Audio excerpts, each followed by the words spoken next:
been silenced for a very long time want to speak their truth. Yeah. And so they try to stand up to a narcissist, which is a horrible idea. Because narcissists are very good at waging war. Okay. So Right. you show them your exposed chest and they will start shooting arrows at it and they will land. So you don't stand up for yourself by arguing with a narcissist. You stand up for yourself by making it really impossible for a narcissist to get to land an attack on you. And the nearest thing to an idiot is one approach that works. Okay.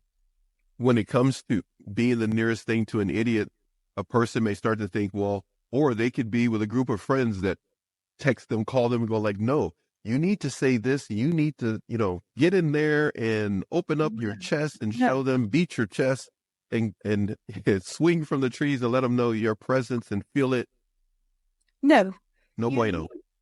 You need to shut them down and leave yourself with enough emotional bandwidth to think about how the hell you get out of this situation long term. This is NATV Network.